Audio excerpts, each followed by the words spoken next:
So yeah, my name is Bob Emiliani, and I teach over in the School of Engineering and Technology. A little bit about my background. My degrees are in engineering. I was in industry for 15 years, and that's where I first started to learn about lean management. So that was around 1994 time frame. I've been in engineering, then I moved into operations. It was with Pratt & Whitney, and we were undergoing some big changes at the time. And that's where I had first exposure to Kaizen, which is the foundation of lean management. And then I went into supply chain management after that. Anyway, I've been in higher ed since 1999. It's been, of course, my area of study for the last 15, 16, 17 years, actually since 1998. And one of the things I've done over the years was focus in on lean leadership and specifically come up with a new process view of leadership, as well as application of lean to my teaching. So it's resulted in a number of books and papers, etc.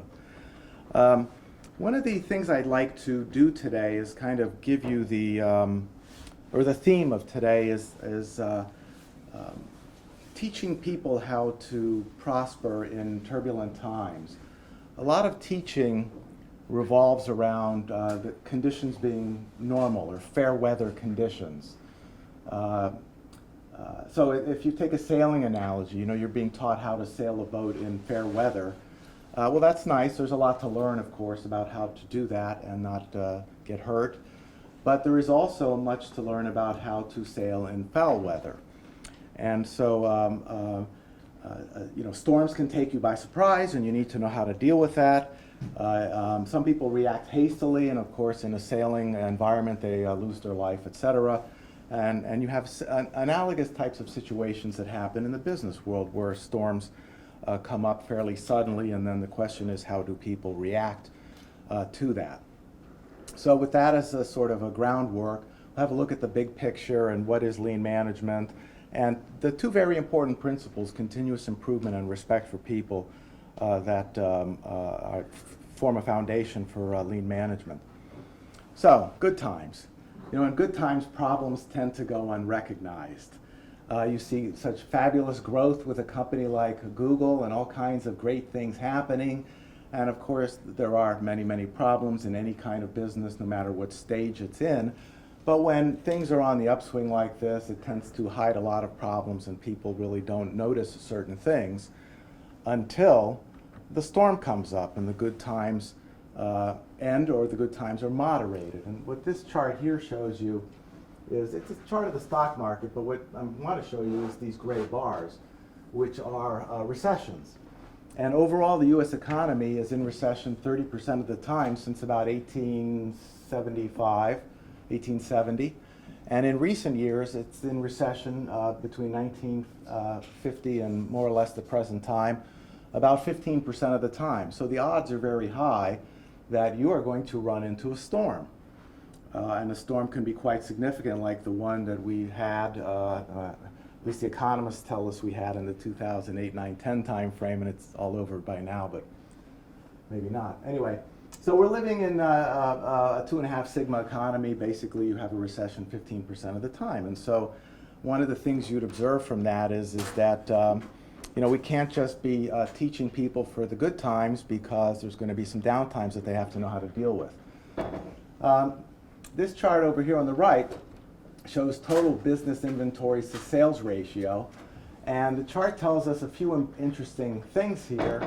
Number one is that on average, or actually above average, but roughly in this time frame, there's 24% more supply than demand, which tells us that the costs of the economy are higher than they need to be at any point in time, because there's an oversupply of stuff, and it's going upward rather than downward. You think with information technology and other advances, you'd start to see this go a little bit downward, more closer matching of supply and demand.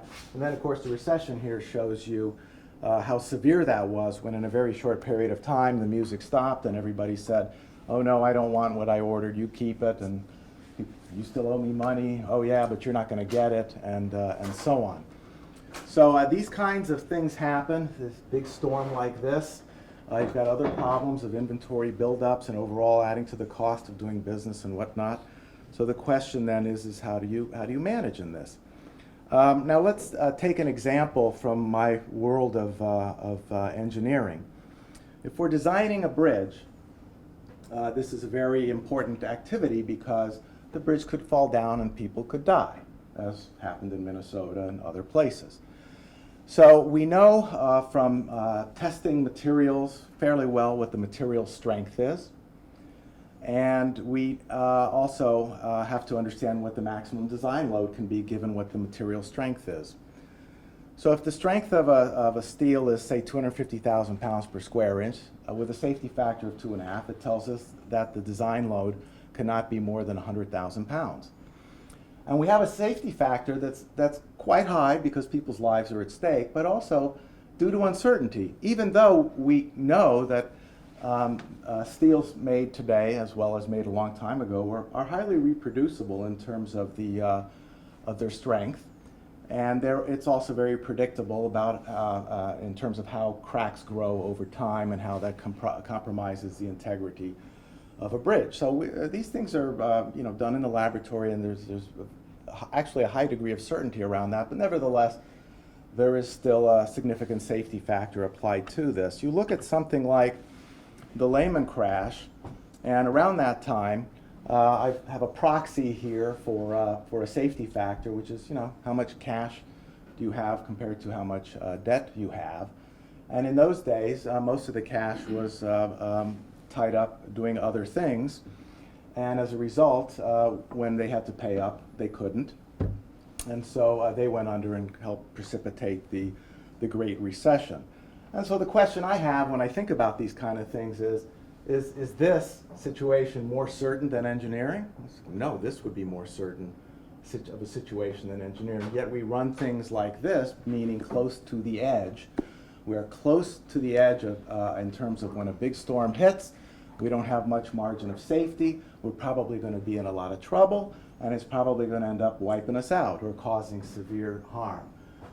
Many of you know that in 2003, the recommended equity cushion is 15 to 20% cash, and of course the banks are kicking and screaming and say that's no good. We want to be able to free up that money for other purposes so we can generate profit and so on. But you go back to the engineering example, and nobody designing a bridge would say we need to free up steel for more productive use. They wouldn't sit there and say, well, let's have a safety factor of 0.5 because chances are the material, we know the characteristics of that, it's not going to fail, and then we can free up that steel for more productive uses. We don't need to invest it in that bridge. And then, of course, what you would have is catastrophes. So we have to be mindful of the fact that we have these storms that come along periodically, sometimes quite severe, and how well prepared are we to deal with that storm and recognize that managing in good times is a completely different set of skills and capabilities than managing in bad times. So what do companies do when they get into trouble? Well, you just read the Wall Street Journal every day and it tells you what people do when they get into trouble. In particular, they lay people off, they close facilities, they squeeze suppliers, of course, lately lots of share buybacks and so forth, to present to the market that they're actually in better shape than they really are. Anyway, what you have is basically a zero-sum actions that are taken. And we accept these things, I don't know why, but we just sort of accept them as just, that's just what people do. People high up in a company making millions of dollars, this is the kind of stuff they do. It does a lot of harm to people. It's all zero-sum stuff, costs people their lives and livelihoods and all sorts of things like that.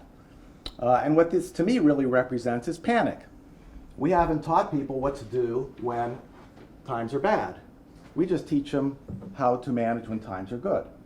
So they don't know what to do, so they panic and they do those kinds of things. Nobody wants to be the loser. Nobody wants to be in a zero, be the loser for anything, and certainly for any period of time. And what you're seeing in recent times politically is a result of people having been the loser economically for a generation. And that's having a big impact nowadays. So you can say, of course, any idiot can apply these zero-sum solutions. You don't need an MBA. You don't need any kind of degree. A third grader could do it. It's nothing at all is required, no education of any type. These are panic responses. These are not educated responses to the problems that leaders face in an organization. There's a herd mentality associated with this. There's no thinking going on. It's just reactionary. There isn't preparation for the storm. If you know people who do a significant amount of sailing, go around the world, go across the oceans, there's an enormous amount of preparation to avoid the loss of life as well as loss of their vessel. So the preparations that are made are normally very poor, and the reaction to it is, as I said, is a panic response. So, how do you survive in a 2.5 sigma economy if you're running a company? You basically want to reduce the impact that a failure-prone macroeconomic system has on your microeconomic organization called your company. And so one of the benefits of lean management is you are better prepared for these kinds of storms because you don't have these panic responses that everyone else has. When times are good, you are less contributive to the boom and bust cycle because you're in closer match with supply and demand. And there are exceptions to that, of course, that there's some companies who practice lean management very well and then they kind of lose their way and they end up being mismatched to supply and demand. But if they stay in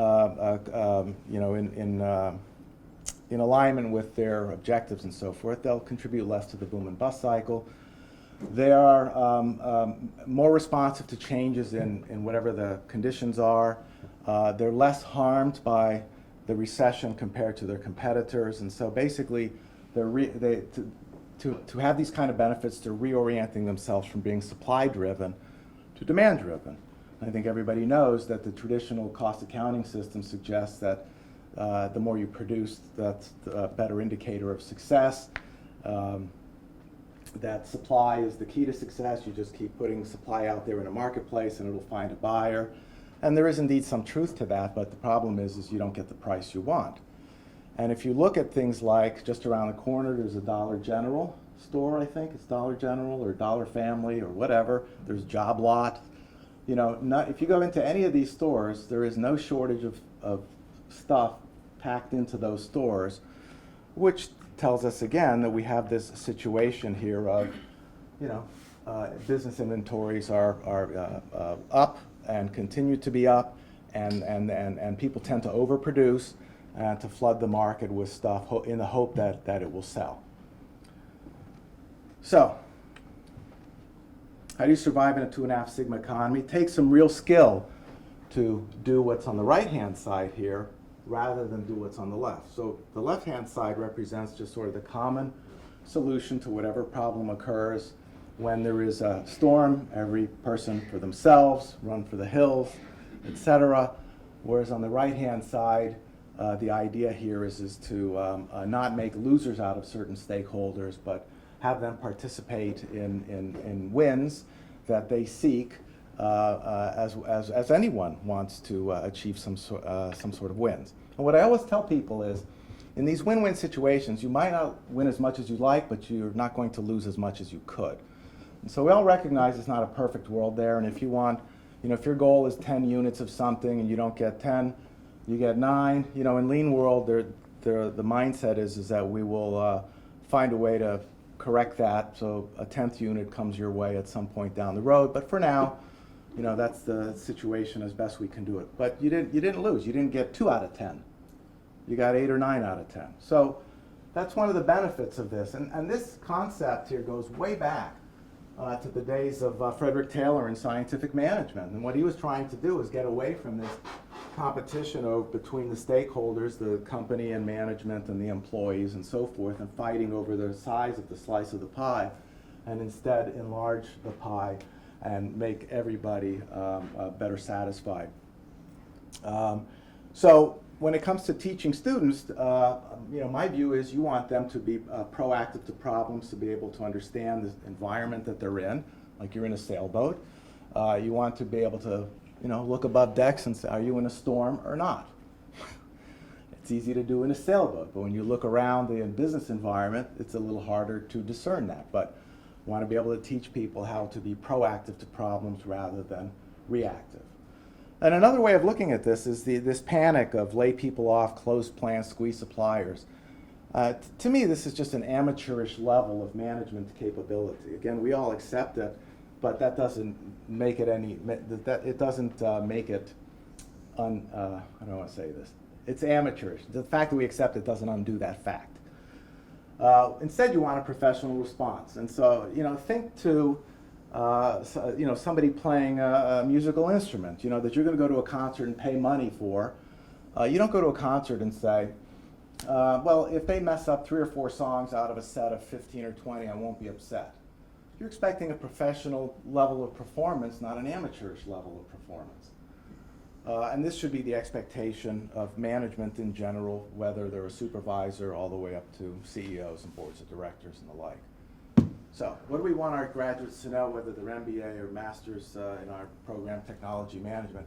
We want them to be able to understand what's going on, which is going to be vague to begin with, but how to clarify the problem and then understand what the real problem is, and then go through a structured problem-solving method that's derivative of the scientific method to be able to contend with whatever the sailing conditions happen to be, whether they're good or medium or awful, rather than just throw people out of the business.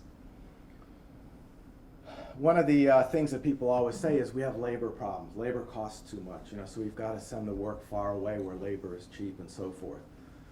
But when you construct value stream maps, which many of you I'm sure are familiar with, when you construct value stream maps of a process, you find actually that in the current state there's a very long lead time, a lot of processing time, and many people. And when you create a future state map of what you'd like the world to be, and in fact convert it into it through Kaizen, make that reality, you find out that the lead time is much shorter, the processing time is much shorter, you can do the work with many fewer people, which those people you redeploy bilaterally by agreement into other areas. You just don't move them around like chess pieces, and you certainly don't lay them off. Because it wasn't their problem that management is the one who overhired for a bad business process. It's not the employee's fault. So what you find is cost problems are actually process problems. And if you think about it, costs are subordinate to processes. So if you take a simple example of assembling a pen like this, if you told 2 teams, okay, here's all the pieces to a pen, each of you have all the pieces, I want you to come up with a process for assembling the pieces of the pen. And you put 5 people on a team, per team, and they'll come up with 2 different ways of doing this, utilizing 2 different amounts of labor, resulting in 2 different costs.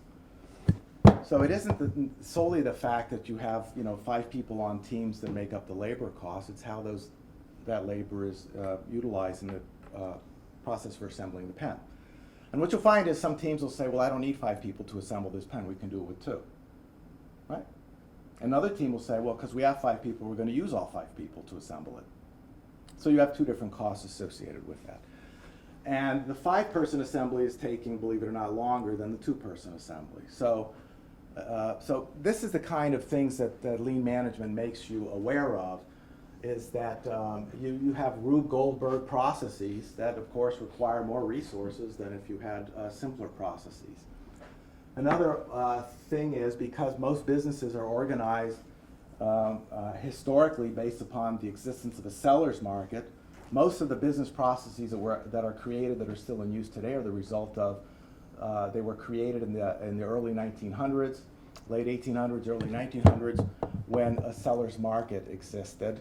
And that market gave way generally to a buyer's market around the 1930s, yet we still are organizing ourselves for seller's market even though we're actually living in a buyer's market. So we create enormous problems for ourselves by being supply driven in terms of how we do things, when it's actually a buyer's or demand driven market that's out there. And so this is basically, Lean is a demand driven management system. It's not a supply driven management system. Conventional management, batch and queue processing, is a supply driven management system. That does not reflect the reality for most businesses of what's out there.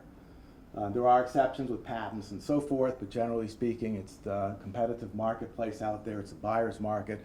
You should be using a management system that's designed exactly for that type of market that you serve. So getting back to the question of, what do you want students to know about? Do you want them to know about economies of scale? Which, if you look in the keyword search in the Wall Street Journal, economies of scale, you get a zillion hits. If you keyword search diseconomies of scale, you get very few hits.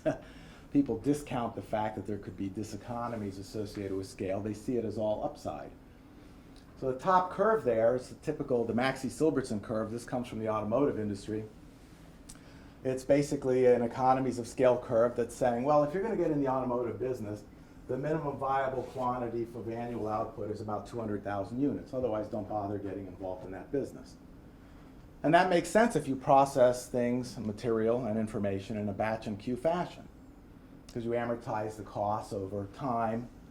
Whereas what the folks at Toyota and before them, Frank Woolard and Morris Motors in the UK, figured out was that if you eliminated setup time, queue time, and transportation time, brought them from hours and days and so forth down to minutes, not eliminate, but greatly reduce them down to minutes, is that this curve flattens out. So the whole world thinks about economies of scale, and everybody's seeking economies of scale, and they buy bigger machines and bigger everything to be able to get scale, when they could have instead simply worked hard to create flow. Then you don't need those big, huge machines.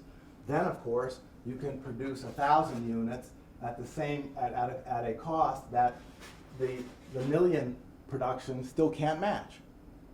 So I mean, this is a game changer. That's what students should be learning, is the game changer here, not economies of scale. That's the wrong way to think. That perpetuates batch and queue processing. That's what keeps the inventory to sales ratio up, going up now. You think it'd be going down with information technology and whatever else you think is out there that should be helping that. It doesn't seem to be happening. So another thing, it's been popular in recent years for the big shots to talk about maximizing shareholder value. Many of you are familiar with the shareholder value equation. These stakeholders are represented here in the equation as such. I would ask my students this for years. I would say, have you all heard of the phrase maximize shareholder value? You go, yeah. Do you think that's the right thing to do? Yeah. Okay, who told you that that's the right thing to do? I don't know, the boss did. Jack Welch was on TV, I heard him say it. Did you ever check to see if this is true, that that's the job of the executives, is to maximize shareholder value? No, we didn't check. We just took somebody else's word for it. Well, why didn't you check? Well, they're supposed to know what they're talking about. It's Jack Welch or whatever. Well, it turns out that if you're really out to go do this, you have to take debt to zero to maximize shareholder value. Where is corporate debt at these days? Low or high? Highest it's ever been, right? So this has all been nothing but a bunch of rhetoric and going in the reverse direction. I remember clearly when Enron went bust, Ken Lay was saying, we're going to maximize value for debtors. So this is important to do. We all agree, right? Part of the responsibility of management is to create shareholder value. But that's just rhetoric that sends you off in a wrong direction, has you do dumb things. Another thing you hear is grow or die. If your company's not growing, you're going to die, etc. And so you really got to go through this and think through it. There's many benefits to growth. I don't have them listed here, but what I do want to show you is some of the downsides, and that are common modes of failure that companies run into when they pursue growth, oftentimes almost at any cost. They sacrifice the long term for the short term. These are, Enron, WorldCom, all these kinds of things. Difficulty in digesting acquisitions. You should know this research too that says once you're into double-digit CAGRs, compound annual growth rates, once you're into double-digit CAGRs, the wheels can start to come off. And when you're in sort of the high, 20, 25% CAGRs, you got a lot of problems. And so the organic growth rates, the growth rates that are manageable for managers and employees, is in the single digits range.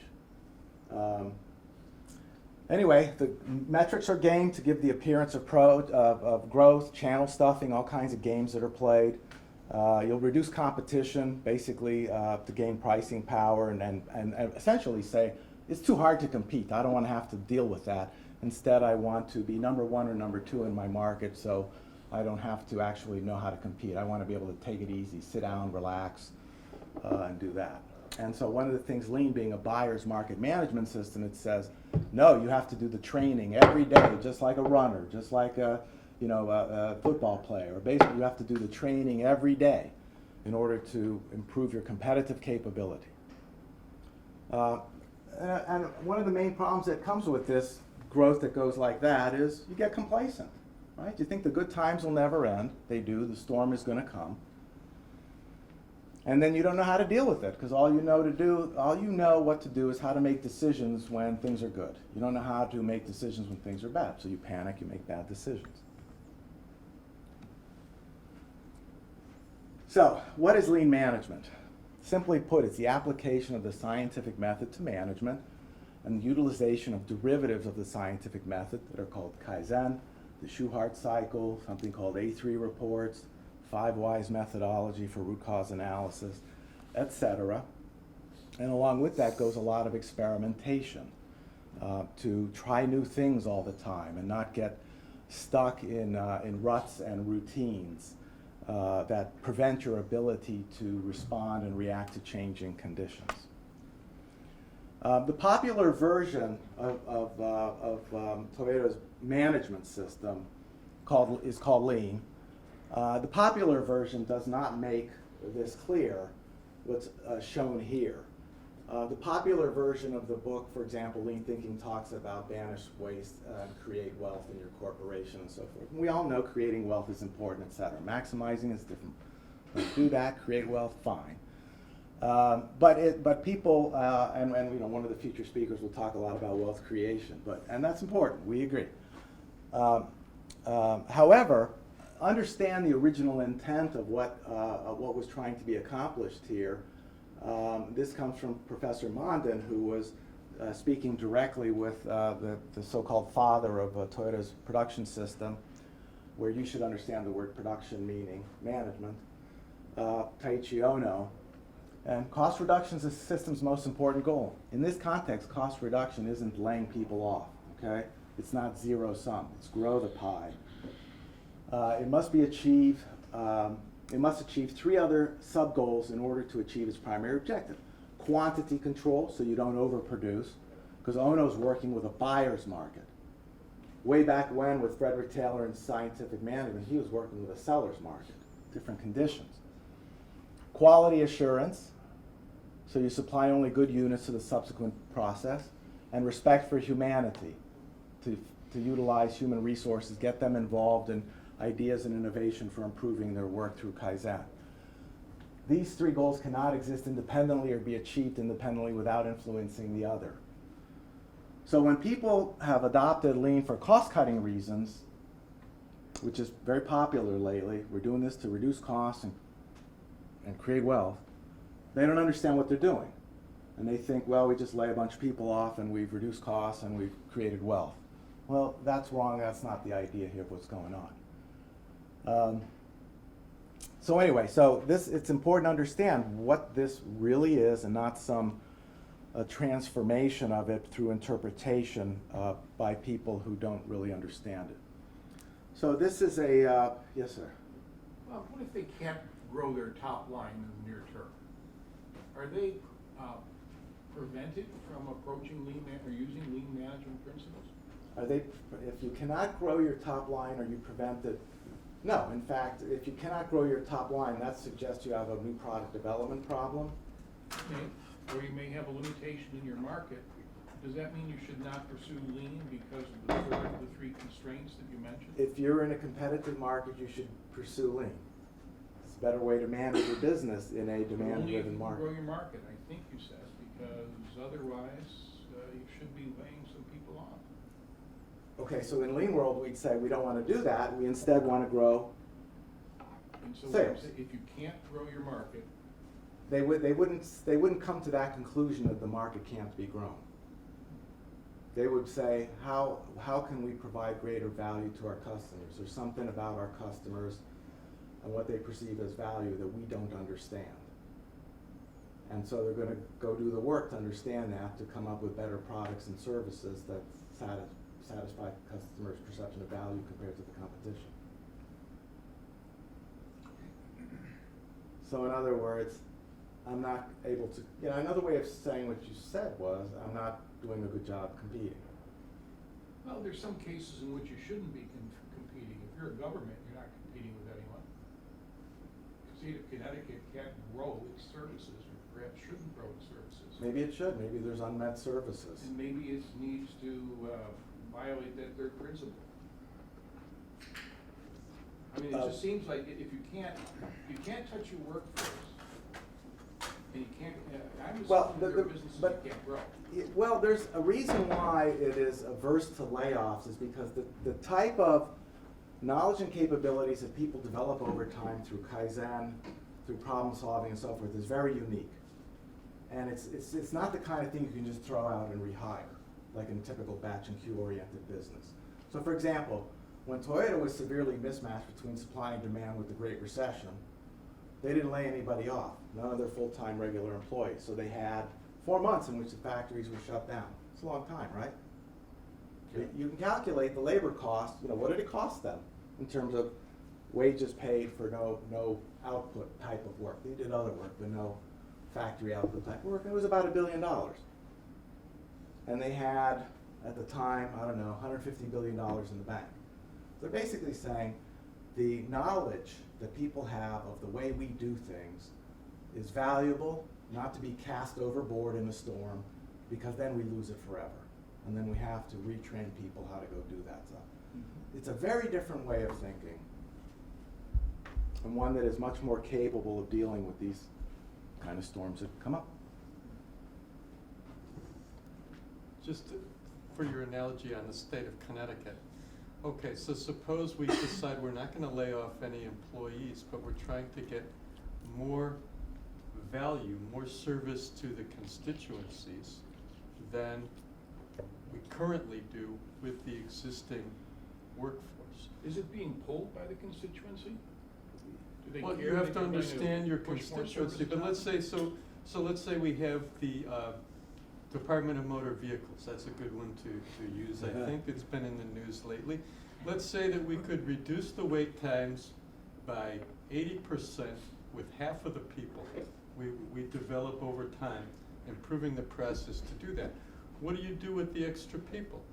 Well, you redeploy them somewhere else within the state of Connecticut. There are certainly agencies or areas in the state that need more help or could provide more value to state taxpayers. For example, redeploy them to the criminal justice system, which chronically runs a 70 to 110% overtime, which is enormously expensive to us. Right. It would be much cheaper to have full-time employees there, especially full-time employees who could think about and trained in this process about how to do that more effectively. Are they the best employees to fill those That's a separate problem. Don't forget though, that it appears like a labor cost problem, but it's actually a process cost problem. Everybody gets fooled on this all the time. And so for example, in a manufacturing business nowadays, labor is what, Larry, 10%, 8%, 12% of cost, a little higher in service business, but it's nothing like it used to be. If you go back and read books in the old days, there was a factory with 10 or 12 overhead people and 500-600 workers. Now it's the other way around. You have 500 or 600 overhead people